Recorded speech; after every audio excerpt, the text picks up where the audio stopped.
If you are pregnant or you've recently had a baby, this podcast is for you. I am your host, Kath Bequee, a physiotherapist working in women's health and mum of 3. Join me each week as we dive into all things pregnancy care, childbirth and postnatal recovery, helping you have a wonderful pregnancy and afterbirth experience. And don't forget to hit subscribe so you don't miss any episodes.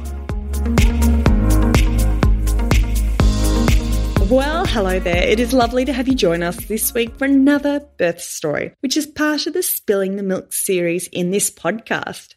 So if you do like birth stories, be sure to catch up on all of them. If you keep scrolling back every 4, 5, 6 episodes or so, there is another Spilling the Milk episode with a different mum, an everyday mum just like you. So if we haven't met before, my name is Catherine Bequee. I'm a mum of 3 young girls, a physiotherapist for women, and I have an online community, Fitness Mama, which helps to provide pregnant and new mothers with the exercises, support and resources they need to feel good from the inside out as they prepare for and recover from childbirth.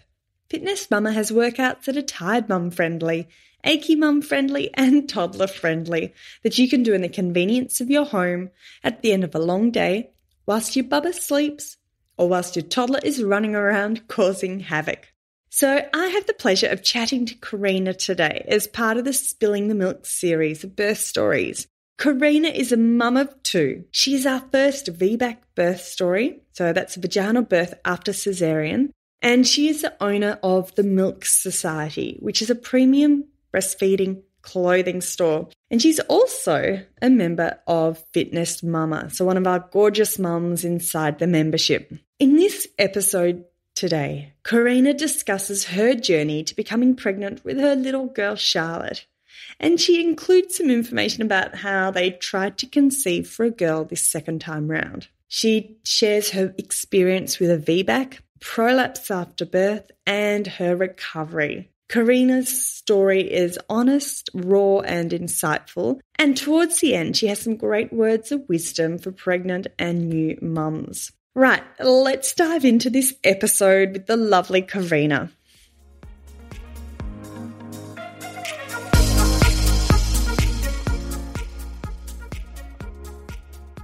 Hi, Karina. Thank you so much for joining us on the Fitness Mama podcast. We have just been prattling away for nearly 45 minutes off air, and I suddenly thought, oh my gosh, we need to hit record. So thank you for joining us. Can you please introduce yourself to everyone listening and let us know a little bit about you and who you are? Thanks, Kat. I'm Karina. I am the owner of the Milk Society. I gave birth 6 months today, actually. I have a little girl. She is my second, Charlotte. We call her Coco because my son is 2.5, and I wanted to nickname her something that he can say too. So, yeah, the whole family can now say her name, which is really cute. Oh, gorgeous. Did you know you'd be doing that when you named her Charlotte? Naming her Coco? No, we had 2 names. We had Amelia or Charlotte, and it took us a few days after giving birth to really know which one to pick. I wasn't sold on Charlotte, but everyone was telling me, go for the Charlotte. She looks like a Charlotte. So I was like, fine. And now she really suits the name. So yeah. Isn't naming a baby is just such a weird thing, isn't it? Because it's such a big responsibility and you don't know this little person. So did you know you were having a girl? Yes, we tried for a girl this time round. So it was quite interesting, actually. I read all of the ways of trying to identify, go for certain genders. And I made sure that when we were trying to conceive, I was doing it a few more days earlier when I was ovulating to then try for a girl. So because we weren't in a rush to get pregnant, I was happy to kind of trial and error it. So I think the first month we tried maybe 6 days out of ovulation, and I was happy to have a boy regardless. Like, I love boys. I feel like I'm more of a boy mum anyway, but we did it six days before, and it like nothing happened. So then the second month that we tried, I did it 4 days before and pregnant. So yeah, it was a very easy road for us. Between children, I had an IUD. So I had that taken out a few months before. And so I waited for one cycle to find out when I'm ovulating. And lo and behold, my ovulation date had completely changed between kids too. Wow, there's so much to dive into there. So for those who are listening, the lovely Karina is a mum inside Fitness Mama, and she's also got this amazing breastfeeding clothing range. Did I just say that right? She's got a beautiful clothing range for breastfeeding mums, and I had to get her on the podcast to hear your birth story, Karina, but I don't actually know anything about it. So can we dive into a few more things there? Because that's really interesting. So you had your first, did you do anything in terms of trying for a certain gender for Theodore, your 2.5-year-old? No, we didn't. So we were just trying. So I used LH sticks, and I used them on both pregnancies or conceiving journeys. I use LH sticks. So what they do is pretty much it looks like a pregnancy stick. And if you get 2 lines, really like dark lines, then you're ovulating. If it's a very faint line, then you're not ovulating. So it measures the LH levels in your body to then take the next steps, I guess. Apart from trying a few days earlier than ovulation, were there any other things you tried differently with Charlotte? No, I made sure that my stress levels were down, and I was very fit too. So that was one of the bigger things that I did this time round, was made sure, or like I was very fit when I conceived Theodore, but with Charlotte, I was just really keen on making sure I was stress-free and really fit too, so that my body could handle it. And so I did a lot of mind work around that too. So I made sure that like I wasn't, waking up every day, like being, overwhelmed of what I needed to do that day. And, I made sure that I looked after myself instead of everyone else, because you need to look after yourself first. And then 100%. And as a busy mum of one and a business owner, I'm sure that is so important. Yeah, that's right. So we're going to chat mostly about Charlotte today. You became pregnant quite easily with Charlotte. How was your pregnancy journey? Oh, it was rocky this time round. It was the morning sickness. Like I just felt sick, like hungover almost for my entire trimester. So I was pretty lucky that I didn't really get too nauseous and vomity. But in my second trimester, when things started to clear up, I got bronchitis, and that stuck around for the rest of my pregnancy. I couldn't shake it. I wasn't put on antibiotics. I went to the GP numerous times, and they said, just, rest and it will go away eventually. But because of that, I started to get incontinent towards the end of the day, particularly because of the coughing was just non-stop. And then towards the end of the day, as Charlotte grew in my belly, it added a lot more pressure. So I just made sure that I was making sure that I did everything that I could. So that's particularly when fitness came in to play a lot for me, because I wanted to focus on my pelvic floor. I wanted to make sure that I was doing what I could pre-labor to make sure that I didn't have any issues on the other end. Yeah, that's good to know. I remember you when you joined Fitness Mama, and you got bronchitis soon afterwards, and so there was a bit of a gap for you. You didn't attend some of the live sessions, and then I remember you coming back and mentioning you had that issue. So we were diving into a lot of we talked about horizontal rest, so taking the weight off that area, because you're absolutely right. The growing weight of your baby plus the coughing can put so much extra pressure on the pelvic floor. And there's quite a few strategies you can do to help. But talk me through Like, how did you prepare for birth? Was it any different second time round as well?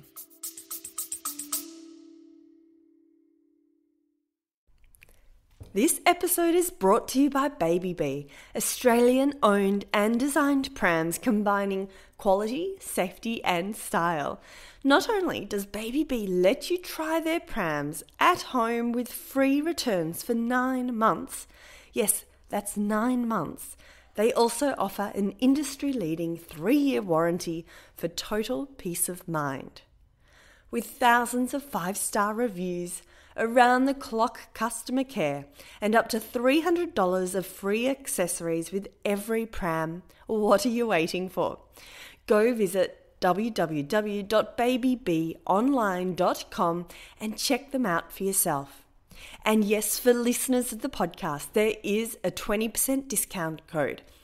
Enter FITBEE, FITBEE 20 at checkout, and T's and C's apply.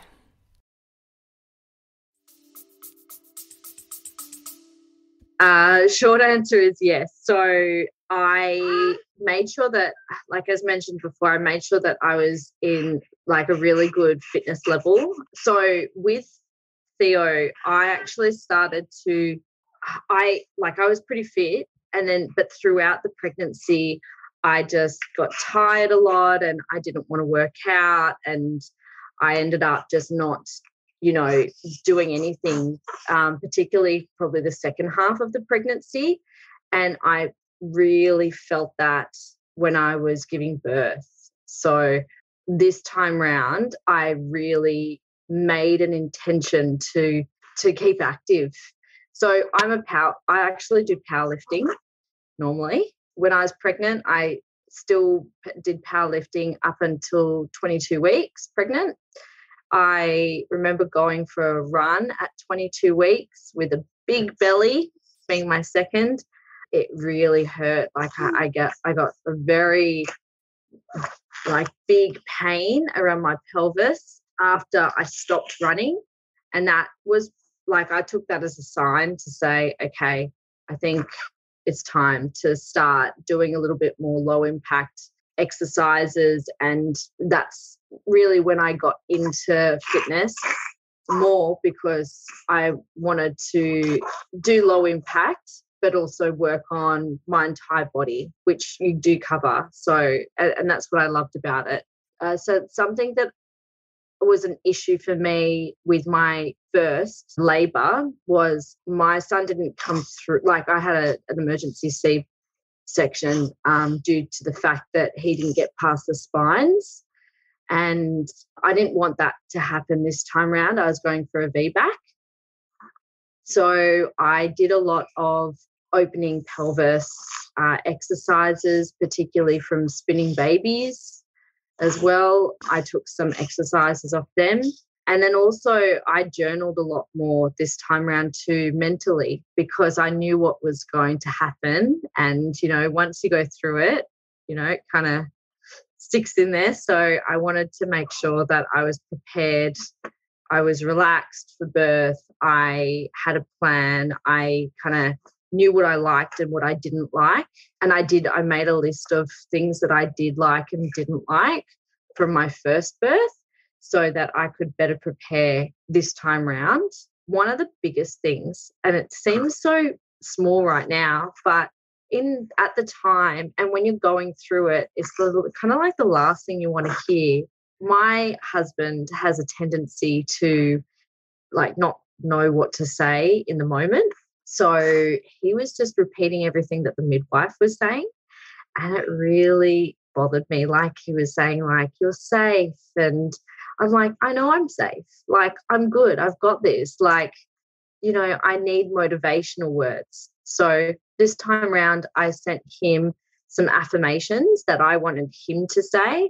I knew what I wanted to say. So I wanted to kind of have him reiterate what I was going through. So he's a weightlifter. He's a national weightlifter. So he gets competitions and things like that. So I said, can you pretend that I'm doing a competition and that you're, cheering me on? You're saying, you've got this, you're strong. And he's like, oh, okay, I can do that. Yeah, this time round it was so much better in that sense. Like I felt more supported from that instead of like pushing him away. I was pulling him closer. I was, in the strong mindset on my first, like absolutely no drugs whatsoever. I wanted to do it completely natural, which didn't happen. I ended up having to get an epidural and then going into an emergency C. So this time round, I was more open to anything. So pretty much as soon as I got to the hospital, I was like, can I have an epi? And they go, no, not yet.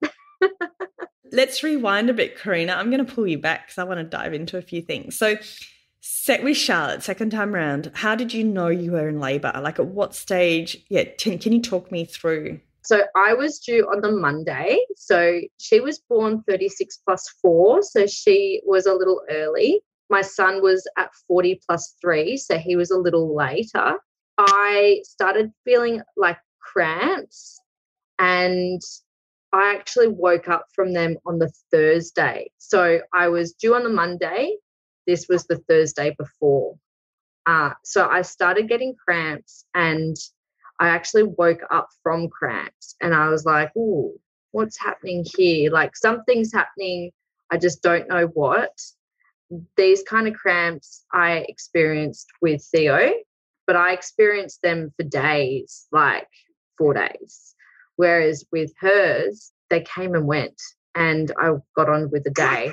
And it was a very busy day in the business for me. I was launching some jumpers my plan was to launch all the jumpers before giving birth. That was my goal. So I had a lot of content that I had to create. I had to get, photos done for the day. So it kept me busy. So what did your day look like on that day when you had the cramping? So you woke up, you had cramping, you had your brekkie. Like how much was the cramping impacting you? It kind of felt like period pain. I don't really experience period pain a lot, but I have had it a couple of times and it felt like that. Like it just felt like there was not external, internal pains. So I knew something was happening. It wasn't enough for me to get to, going to like the hospital or calling my midwife. Like I was comfortable. It was more that, things were starting and I just knew because I had experienced it before. So were you taking photos of your new jumpers? Were you actually taking the photos? Because I know that can be I hear that that's quite physically demanding, right? Yes. So at that time, like I go through phases in my business. Most of the time I get a photographer to take photos, particularly lifestyle photos, and then with the product photos, I just take them. But this time, because it was so close and I just wanted to get them out and do it, I just was trying to do everything myself. So, yeah, I woke up, I had cramps and then had breakfast, sent my son to daycare for the day, came home, started, doing my makeup, ironing all the jumpers that I wanted to wear that day, like making sure that I had like a plan in place for that day. So I took the photos around lunchtime. I edited them in the afternoon. I put them up on the site at night. I do the majority of my work at night time on the business, so because it's quiet. And yeah, so I did that, went to bed, all fine, woke up again at 2:30 that morning and I had cramping again. And I'm like, okay, day 2, here we go. It just wouldn't stop. It was enough to wake me up and keep me up from 2:30. So I took some Panadol in the morning. I went and got my nails done. I think I remember putting a story up being like, I'm getting my nails done. And I actually think that today's the day. Like I just have this feeling. So yeah, because there was a long list, like whenever I have a child, I try and get my hair done. I get my eyebrows waxed. Like, I just try and get everything done so that when baby comes, I don't need to go to all these appointments. And so I went and got my nails done, and then I came home, and I remember it was like midday. My husband usually gets home from work at about 2:30 on a Friday, and I called him and I said, I actually think you need to come home earlier than 2:30 because my son was at daycare at the time, and we needed to kind of plan around him, like what were we going to do with him. So I called my parents, and they were going to take him anyway. So I said, like, something's going on. I don't know what, but just be on call. So don't do anything, like don't commit to anything in the next 24 hours. So they were like, okay, like, we're here. They live an hour away. So it is, in the grand scheme of things, it's not too far away. But when you're in labour, it's a pretty fair distance. But they live halfway. So it's 30 minutes to the hospital, and 30 minutes or 45 minutes to the hospital from us. Like, so they ended up moving into contractions. So they started to get more frequent for longer. And at around 3 o'clock, I called the hospital and I said, okay, I'm coming in for a VBAC. My contractions at the time, they were 5 minutes apart and lasting about 45 seconds. So normally you want to see them going for like 60 seconds. So I just wanted to kind of, put it out there that something's happening. Can they, give me any more advice? They said, yep, come in, we'll check you. Because it's a VBAC, we want to make sure that everything's, fine. Don't rush, just, make your way. So at the time, Matt, my husband, was training weightlifting. So I waited for him to finish. And then I said, okay, I'm going to go finish, just getting my toothbrush and toothpaste and everything, and, pack my bags, and we'll go and pick up Theo on the way to the hospital and meet my parents at the hospital. So I planned all that just, within like another hour. And because it's a Friday, I forgot that we were going to be stuck in traffic. So luckily we were not in a rush. So we ended up getting to the hospital at about 5. We probably left here at about maybe 4. So it took a little bit longer. But I do remember being in the car being like, oh, this is like, it's getting intense. Like, can we, kind of speed up a little bit? So we got there at about 5. My parents, so I just went in by myself. Matt met my parents with Theo and did the exchange, and then he came in a little bit later. I got checked at about 5:30, 5:45, and was 1 centimetre dilated from all of that. So they did a stretch and sweep. To move things on, they asked me if I wanted a stretch and sweep. I said yes. I was completely opposed to it. But they said, you're not leaving the hospital until you give birth. We're not allowed to let you go because it is a VBAC, and you're very close. Like, you're on early stages of labour, so you're best just to stay here. And I didn't want to stay. I was strongly opposed to it. And they said, well, would you like us to do a stretch and sweep? And I said, it prolonged birth for me last time. It felt like that anyway. They did a couple of stretch and sweeps with Theo. So I just didn't like it last time. But because of the circumstances, I said yes. So I had one I was put in the maternity ward in my own room, and Matt left at about 7. I told him, go home, nothing's happening tonight, maybe tomorrow. Like, come early in the morning. Hopefully things have progressed.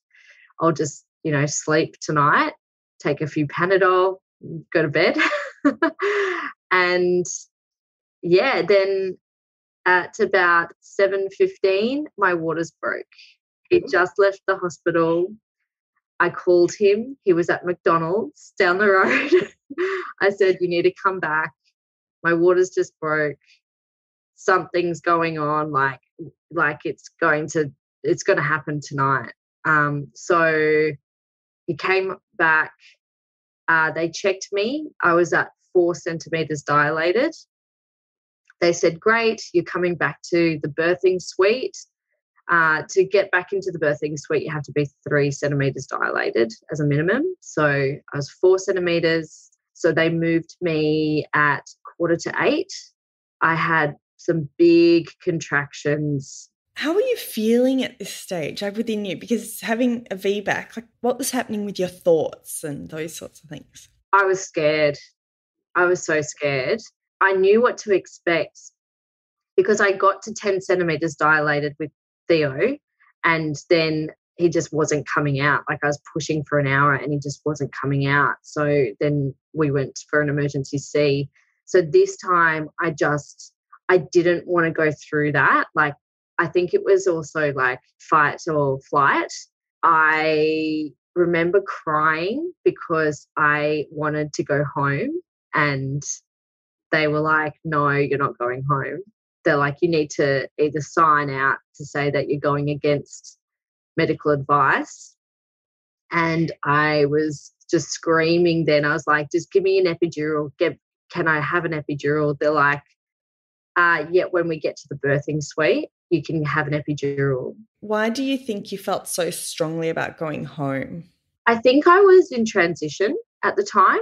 I really wanted, so both births, I really wanted to do a lot of the labouring at home and not in the hospital. And that's just because I felt more like I feel more comfortable at home. And I know that being relaxed brings on labour. I read a book.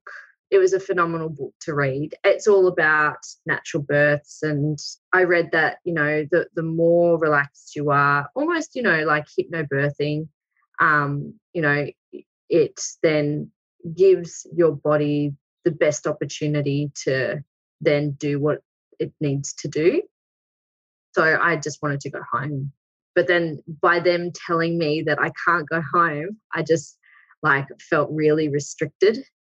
And yeah, in my head, I was like, what? No, I just want to go home. I even just want to go into the car.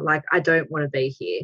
By the time that I got to the birth suite, I did a couple of contractions on my fitness ball. And this time round, during birth, I wanted to make sure that I kept upright for as long as possible to use gravity to my advantage.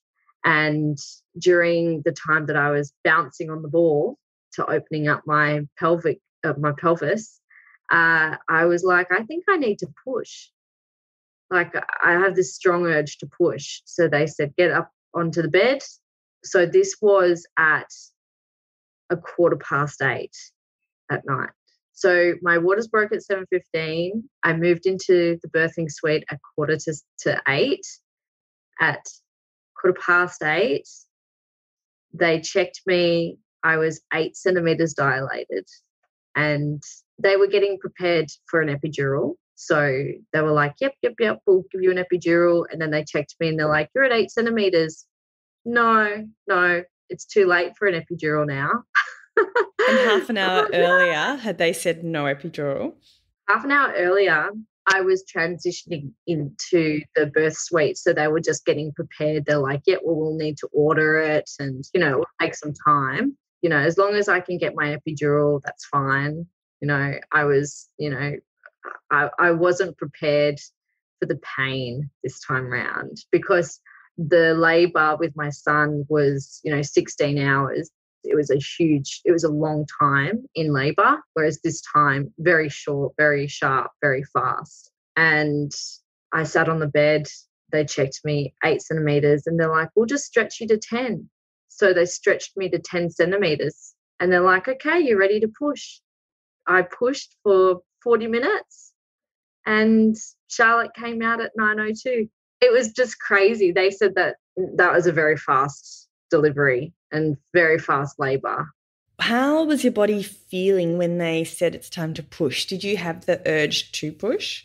Yeah. So one thing that I made sure I did this time round was I waited for the big contractions to push. You know, you get a big one and then you get a couple of small ones.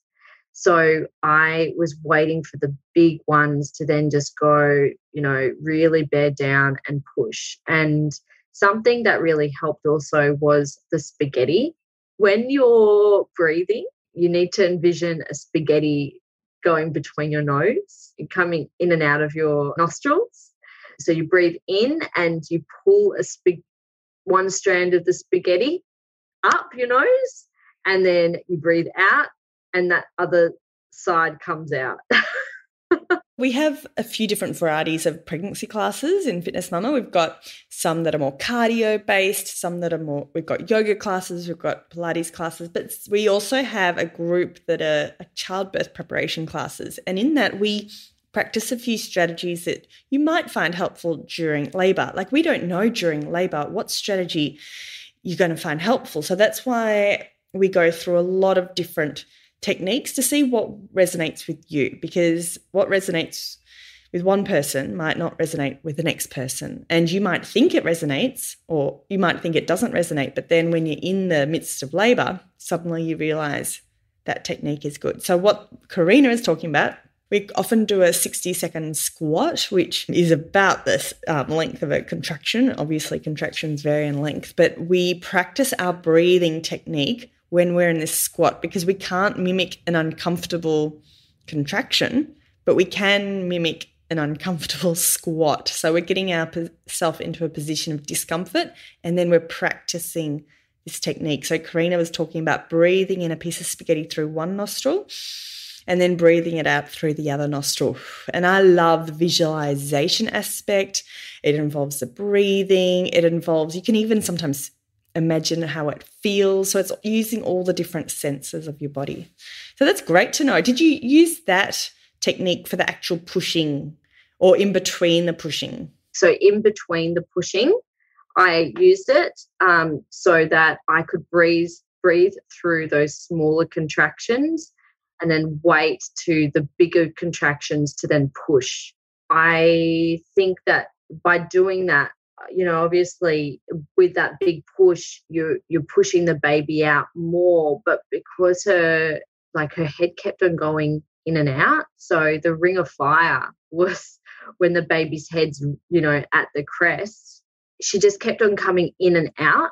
And so it wasn't this one big push and she was out. It was, you know, a couple of pushes, and I think I screamed, just get her out of me at the time.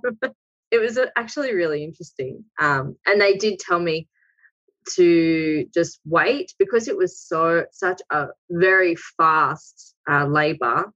When she was there, right at the crest there, the midwife, she was like, just stop, don't do anything. We need to make sure that we do it slowly, like real slow, because we don't want her to just shoot out.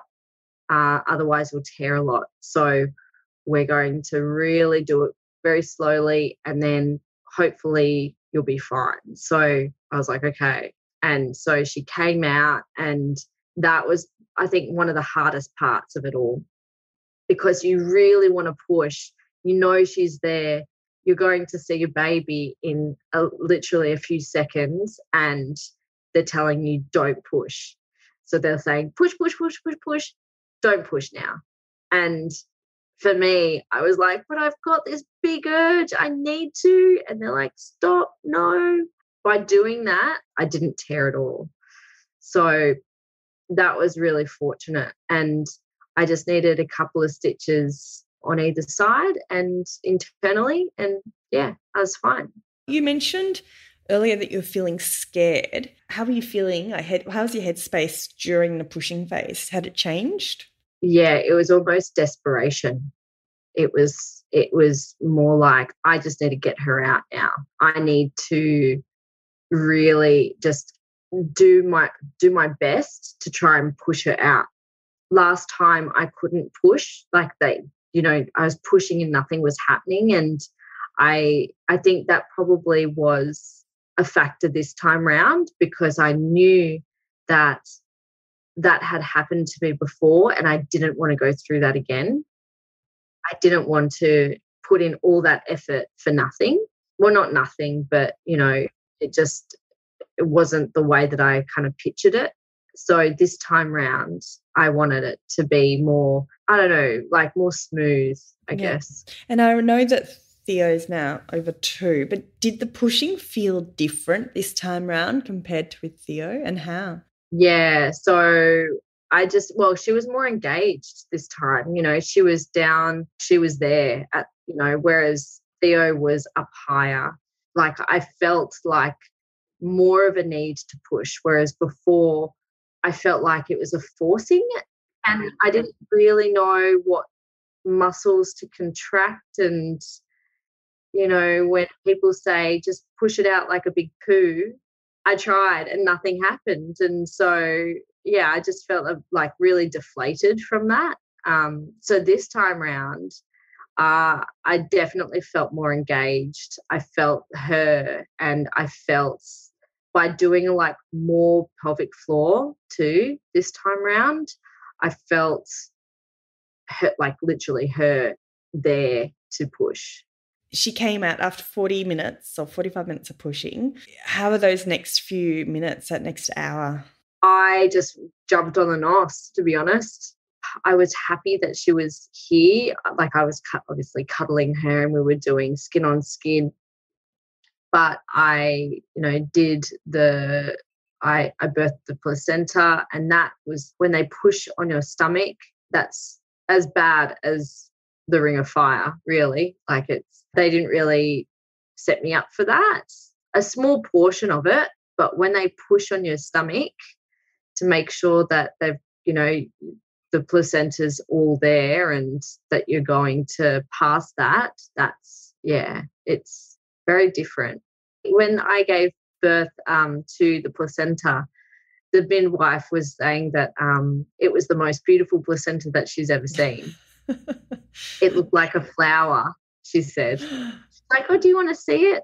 And I said, no. And now I regret it. I really wish that I'd at least took a photo of it or something so I could see it later.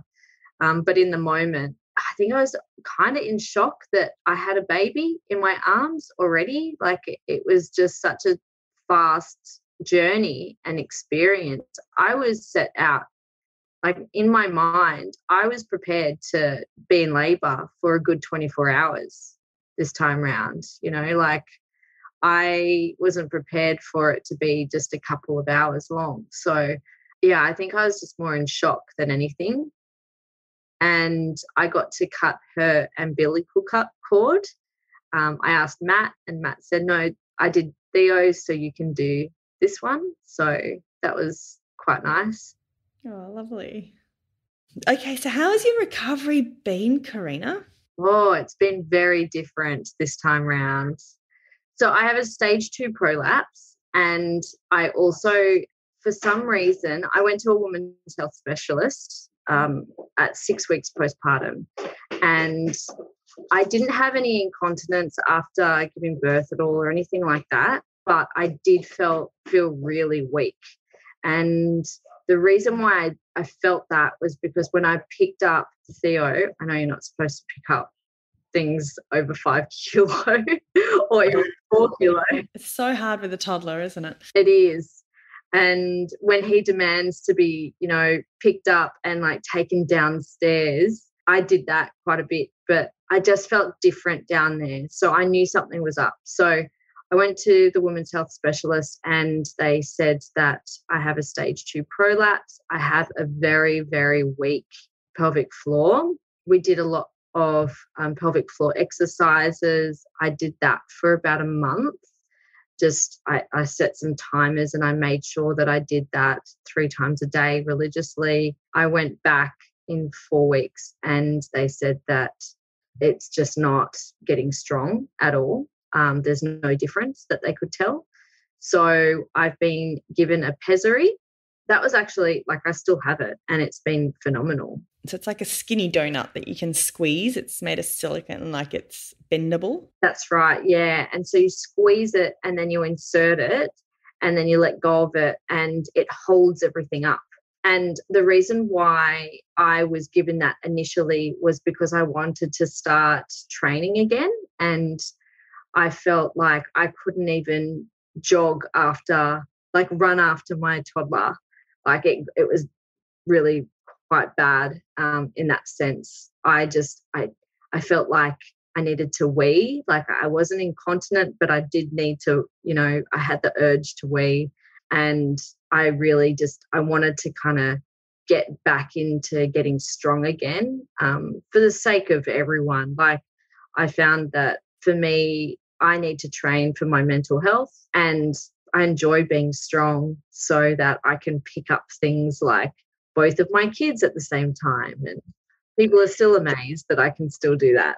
Pessaries can be amazing for some women. And if you're wondering what it is and what to do about it, go and see your women's health physio or see obstetrician, gynecologist, if they fit pessaries. Not all women's health physios do fit pessaries, but what they'll do is size you up, and because there's different sizes of pessaries depending on your anatomy. So sometimes it's a bit of a trial and error. You need to trial a couple of different sizes to see what fits, just like you'd trial some different clothes sizes to see what fit. And they can make a huge world of difference if you do have prolapse symptoms and those sorts of things. So that's great. Yeah. And then also because my pelvic floor isn't where it should be, I was actually given a PeriFit or something similar to a PeriFit. So it's like a TENS machine for your vagina.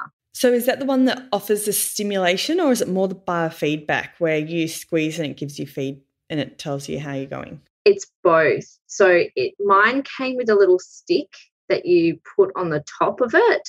So when you insert it and then when it's not on, or when it is on, I guess too, you can do your pelvic floor and it will move, the bar will move. And my women's health specialist gave me that because she identified that I have nerve damage on one side of my pelvis.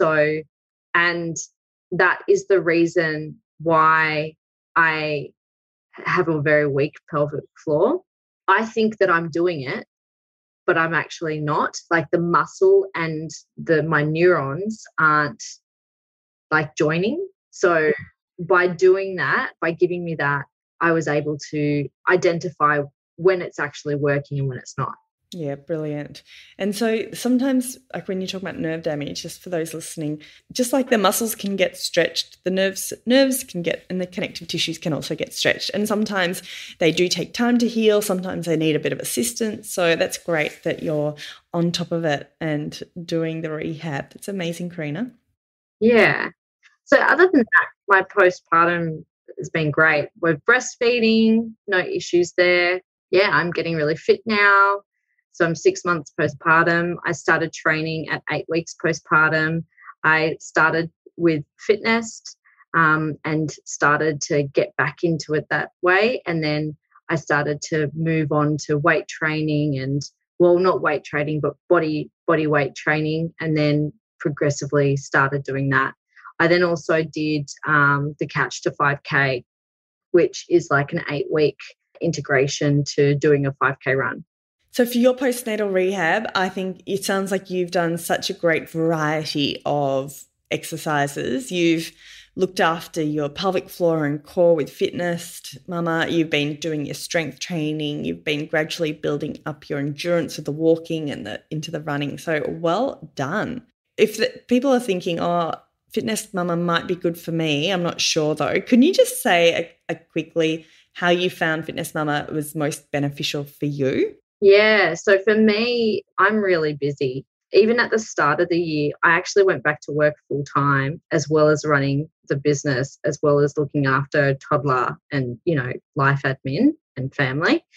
So what I really loved about fitness is that it is really convenient. You can pick as long as you want. So you can do a fast, like a shorter training session, or you can do the standard as well. So there's lots of variety. You can go online, you can join the sessions as well live. So it kind of caters for everyone. So if you're time poor, you can pick when you want to do it if you can't attend the live sessions. And then if you do the live sessions and you really enjoyed that specific one, you can go back and redo it again. And that's what I really loved about it. And particularly, while we were in lockdown, we were put in lockdown 2 weeks after giving birth to Charlotte. So that gave me something to do while in lockdown too. So, that was really very convenient. What I also love about it was that it gave me a really nice, I love a good program to work with. And you tend to give a very good, start to finish of a really decent program postpartum and also pregnancy. If you're scared to start training or start to working out again, yes, you can go in for walks, but doing everything else, maintaining your arm strength and your squats and your pelvic floor and integrating it all together, that's what I really liked too. It's low impact, it's safe. You can, you've got the benefit of yourself to contact if you've got questions. It's super convenient. Oh, thanks for those words, Karina. I think you've been our first VBAC story. So thank you for telling us your amazing story and your journey. To finish off with, do you have any final words of wisdom for pregnant mums listening? I think just don't sweat the small stuff. It's okay to be scared, to have no idea of the unknown, because as someone that also went through birth now twice, if we do have a third, I'm going to be as scared as the first and second times going through labour, but it's only within 24 hours and then you've got a baby at the end. And I guess everyone is, keen to give opinions, but do whatever's right for you. So, if you're not someone that goes for daily walks and things like that, then don't force yourself.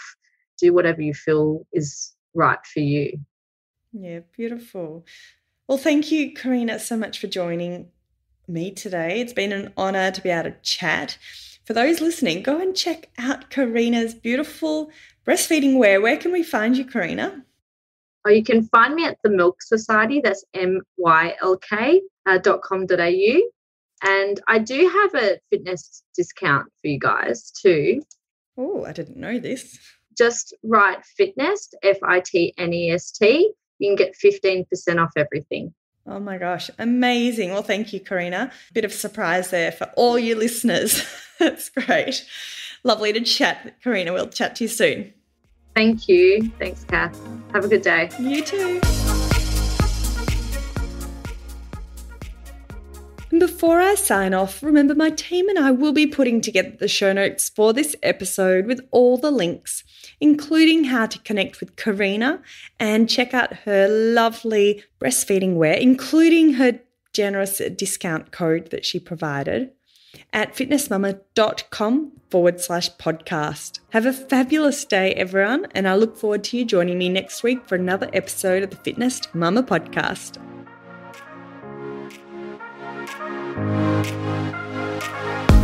Thanks for listening to the Fitness Mama podcast, brought to you by the Fitness Mama freebies found at www.fitnessmama.com/free. So please take a few seconds to leave a review, subscribe so you don't miss an episode, and be sure to take a screenshot of this podcast, upload it to your social media, and tag me at Fitness Mama so I can give you a shout out too. Until next time, remember, an active pregnancy, confident childbirth, and strong postnatal recovery is something that you deserve. Remember our disclaimer: materials and contents in this podcast are intended as general information only and shouldn't substitute any medical advice, diagnosis, or treatment. I'll see you soon.